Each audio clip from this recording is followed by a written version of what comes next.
the more you do read about this, I'm constantly having to balance my skepticism of everything and paranoia. And I think it's okay Mhm. to have a healthy paranoia, but it's so Yeah. widespread and going on for decades. I think it's crazy if you don't think about this stuff, especially Yes, like in this world, especially exactly. if you're on Twitter, like it just seems like they're in all the shadows. They're And everywhere. And yeah. we've got contracts, right? So I was reading federal contracts of the FBI signing up with one of these companies where they can be surveilling and monitoring people on. They wanted to be able to do it on Twitter, all the mainstream tech platforms, but then they also wanted to be able to do it on Gab, on Telegram, Hmm. on the Fediverse, on all of these other places Hmm. where you know, They'll where infiltrate I guess everything. other, yeah, basically where you think you can go to meet like-minded people or to just, talk to friends, whatever. Like you should be of the situational awareness that the Hmm. internet itself was created by the military. Mm. And so every technology has a dual application. It has its commercial use, but it also has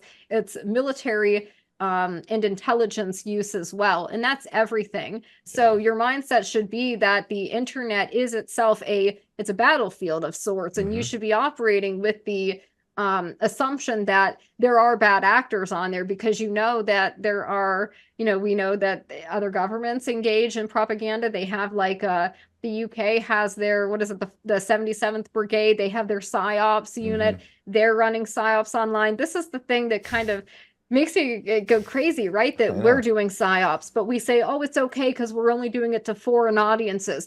But then those foreign countries are doing it to us, so we're psyoping them, they're psyoping us, and then it's like, well, there's no truth then. And then Right. where's the truth? It makes it really hard to sift through all this crazy stuff. That's why it's a war on reality. Like the Yes, way you see exactly. the way you see the world is under assault constantly, and it's not And unique to now. It's it's always been that always way. hearts and minds. It's Yeah. always Yeah. change. They want to change your perception of things Hmm. or win you over. It's mind war, like Colonel Aquino wrote, huh? Hmm.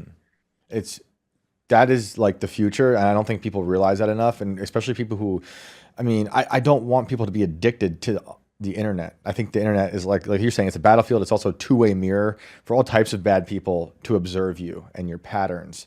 But if you're going to be passionate about this stuff, and we're in a world where politics has infected everything, you kind of have to know what you're getting into, because it's such an interesting contrast between me and I was just in New York with family, and family who only watches certain channels on TV.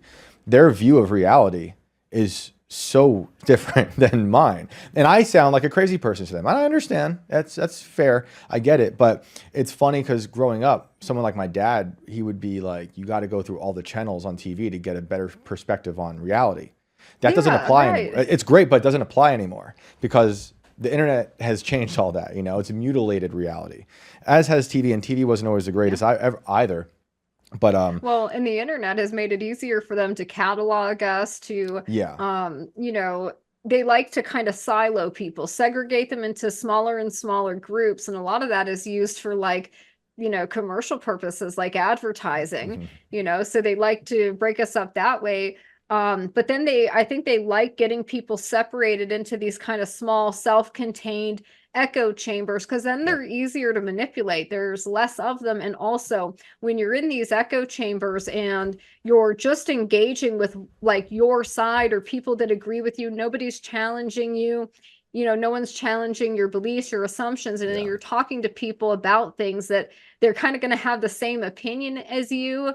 So it's sort of like, well, what's the point of doing that? Then you might as well just be talking to yourself. mm, But they do that for a reason because then these communities kind of isolate. They can radicalize each other, because they're not interfacing with reality and they see things within the way that their little sphere, their niche sees it. And yep, like you said, their information that they're looking at, if you don't know the things you don't know, right? You can only see the things that you're being exposed to. You don't know everything else. Well, in these little small silos, that's basically what happens. That happens on the left and on the right. oh yeah, You see it, especially, I think it's more pronounced with the left, and they've done studies on Twitter that show right-leaning people follow a more balanced they tend to follow people on the left, people Mhm. that they disagree with, Mhm. and they follow people on their side. People on the left, they were only following other leftists. Yeah, they're a human So centipede. yeah, they just create this little circle jerk Yep, and then exactly. they're looking at everybody else, not interacting with those people, but thinking that they know them, thinking they can judge them. And this is how we get things like, they do these big exposés on, like, Pepe 79 on Right. Telegram, with that they've just decided to dox and ruin his life, and it's Yep. just some random person that, like, works at a grocery store and like shit posts online, and then they tell themselves that they're somehow engaged in journalism or fighting these like battles, and it's just incredibly embarrassing. But that's where we're at now. And Yeah. then to see how the internet has divided people, how much of a distraction it can be, how much people are glued to their devices. It wasn't always like this, but I feel like they influence us so much. Cambridge Analytica, for example, had 5 to 8,000 unique data points on each American voter. Mm. And that's from their ability to just collate data about you going back from like the earliest times you were on the Yeah. internet and putting that information together. What books do you buy on Amazon? What clothes are you ordering from? Where do you live? Like, do Disgusting. you know 5,000 things about yourself? I No. don't. No. So they know you better than you know Yep. yourself, so they can nudge you. They can curate your news feed. The algorithm can decide what you see, what you don't see, and they can nudge you that way. That's why I see it as a godless movement, because they're trying to be like a false omniscience, like a false god that controls you, and then they can do what they want. They can read your patterns for commercial reasons, to weaponize it against you, to do what they're doing with the Whitmer stuff, any number of reasons, stuff I haven't even thought about yet. So, it's some of them are just experimenting on you and your brain. It's any number of things, and it's really crazy stuff. And before I let you go, I want to ask you, when do you think Governor Whitmer will be President Whitmer? If I have anything to say about it, never, right?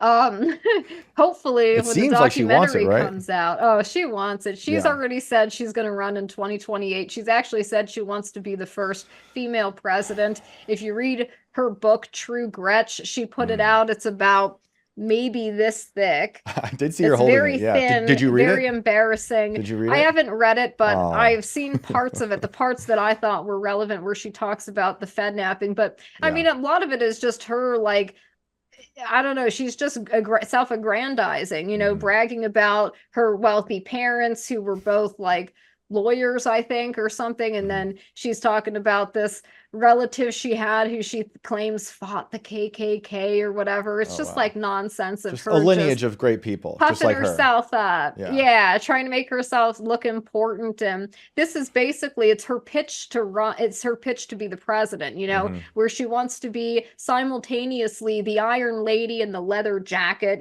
She calls it True Gretch, which is her play on True Grit, as if she's ever had to have grit in her life growing up in the privileged manner in which she did. But simultaneously, she's also the victim of President Trump trying to assassinate her. Right. She's also said that she wanted to talk to, quote, some of the people who plotted to kidnap her. Well, my suggestion to her was that she just talk to herself, her security detail, her friends at the FBI and the DOJ and the Michigan Attorney General's office who planned it with her. Like, are you going to talk to yourself? You're the one that planned the recon of your vacation cottage. Like, honestly, this is ludicrous. But she doesn't want to talk to these men. She's saying this because she wants to make herself look magnanimous. Like, oh, she could be fair to the other side. They kind of want to present her as less extreme, honestly, than some of the other like AOC types, you know what I mean? Where she'd be willing to talk to these guys.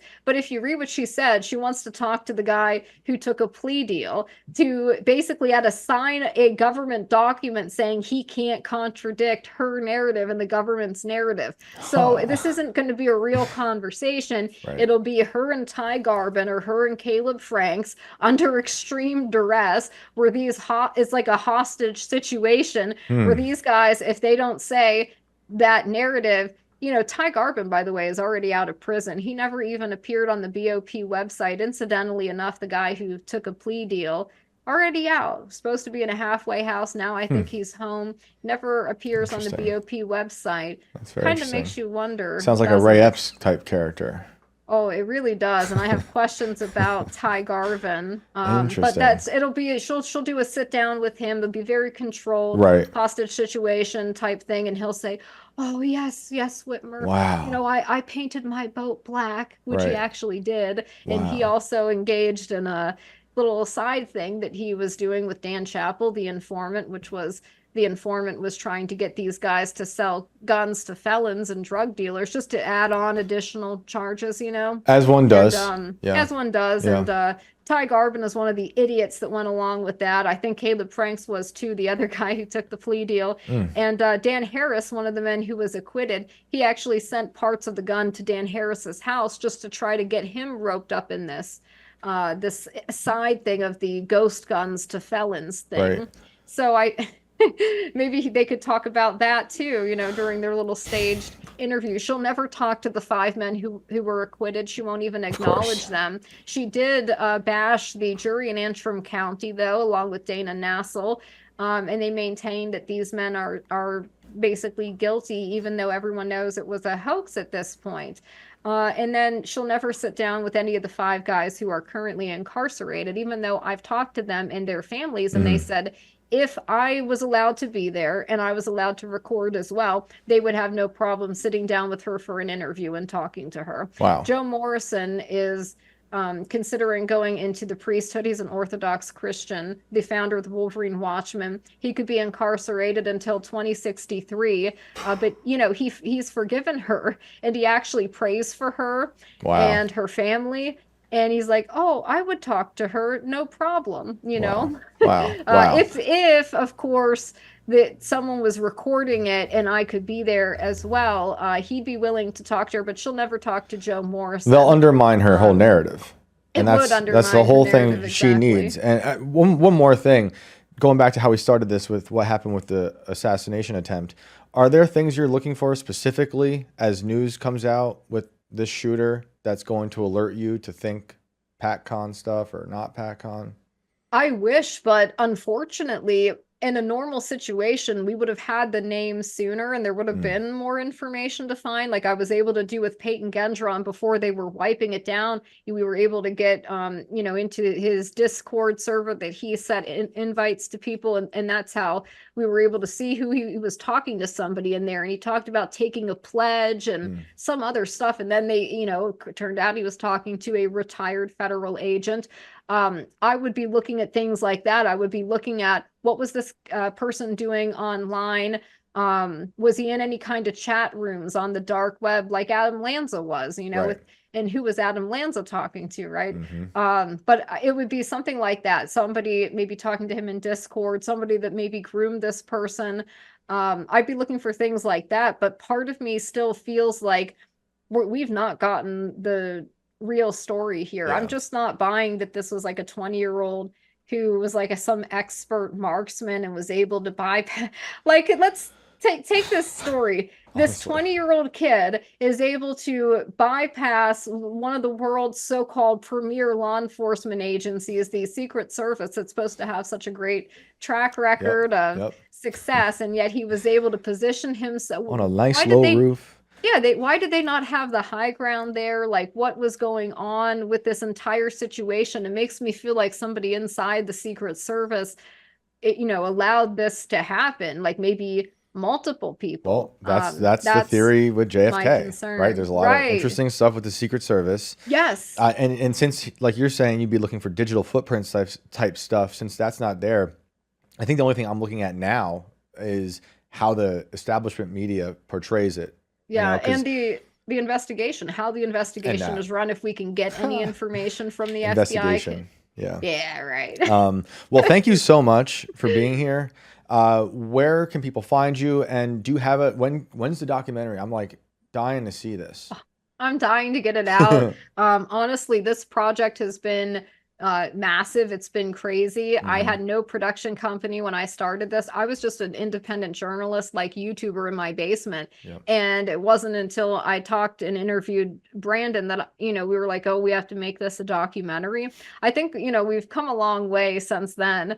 But there's also 4 trials. The federal trials are not televised, so I have to work with the transcripts and record voiceovers. And Yeah, that's there's a right. lot of stuff I have to do in Yeah. addition to all the travel I had to do in those interviews. So we're in post-production now. The trailer is up. The first trailer, people can watch that now if they want to get an idea of things on the website, which is just the letter K and then ANDK film.com. I didn't want to buy the domain kidnappingkill.com because that'd be a little weird. Might get on a list Yeah, for you're doing that. probably So already just on K and one. K You're probably film. already on one. Well, yes, and we know that they monitor and all of that just because I'm in communication with the Yep. guys and Yep. everything else. But so you can watch the trailer, K&K Film. We just added some really cool merchandise to the website. So there's like a merchandise section. Cool. You can support the documentary there and support my work. That funds my ability to travel, to give these guys commissary money, to send them care packages, to do all that stuff. But we are going to be dropping our second trailer in about 3 weeks here, and you'll see it'll go up on the website as soon as we drop it. You'll see I'll post it on my Twitter and the official Twitter and YouTube for the documentary. That trailer is going to be an extended trailer, about 3 minutes long, and it's going to be very different from the first one, which we cut when we'd only done one interview, and we kind of cut that trailer to fundraise the project. Now we've done over 20 interviews. We've traveled across the country. Great. And, we've done a lot more. So the second trailer is going to, I think, reflect that. And then we're thinking actually that the story's so big. We have so much footage. We think it's not even going to be one documentary, right? Because I Oh, won't wow. sacrifice those details. Yeah. So I think we're going to make a mini series and we're going to be putting out episodes. So Oh, cool. my goal, actually, once we put this second trailer out, I'm going to try to fundraise with that to hire someone to help my editor so we can get the first episode out before the election. That we don't have a lot of time. We've got 4 months here, but depending on what we can raise and the people, if we can hire more people, we can get it done faster. Basically, we can at least get part 1 out. That would be ideal. But it's going to be, I think, a mini series of 45-minute long episodes that are going to tell the story. And really, I mean, it's going to cover the Whitmer case, but it also will touch on Pat Con. It's going to touch on stuff like that, OKC, whatnot. We're going to tie Pat Con to the Whitmer case. We're going to bring it forward to J6. You're going to hear from the guys. There's so many trips I've made too, like that people don't know and haven't seen the footage from. So there's so many different personal stories and crazy things that have happened. Amazing. It's going to be, it's a wild journey. You're basically following me on my journey as I travel across the country and attend these hearings and, talk to the guys and follow up with them. There's multiple interviews with them at different times prior to their trial. With some of the state guys, we interviewed them before their trial, then after their acquittals. And it's a lot of stuff, like I said. And then just the sheer information, like you can't sacrifice those details. You know what I mean? I've seen some of the transcripts. Perhaps you posted some of them from the court dates, and those alone are So insane. voluminous. 14 volumes of transcripts from just one of the trials, and there's been 4 trials. So we're talking like we're dealing with 16 terabytes basically of information, and then all this additional footage. My computers couldn't even handle, we couldn't even get everything on one timeline. So we had to connect my computer to my editor's, who's several hours away, and get them. I hope you're backing all this up so they don't come in and nuke all your stuff. Please, I I'm do have begging you. backups, but it's just crazy, guys. Like this has been, and it's been so expensive to do all this. Like we've crowdfunded all of this. We don't have anybody, no production companies, paying for any of this. Everything we've done, I've had to fundraise for and like fight for to get it done. And I'm so proud of like what we have so far. I think it's going to blow people away because we're talking like we wanted the quality of something you would see on HBO or Netflix, but Yeah. basically done with a team of like 5 people. That's great. I think DIY is the future, and that's the best way to Yeah. tell the full truth and the way you want to, and you get rid of the middleman that way. Yeah, and I'm free. I don't have Yes. any person editorially telling me like Yeah. you can't call that FBI agent out. You can't say Beautiful. this. No, I'm in control of it Yeah. all, and I will own it all. So That's great. that Well, was super important. I'm excited to see it when it's out. I'm excited to share it. I hope everyone finds you who doesn't already know you, finds the work, and follows you online. And again, thank you so much. And till next time. Thank you. I appreciate it.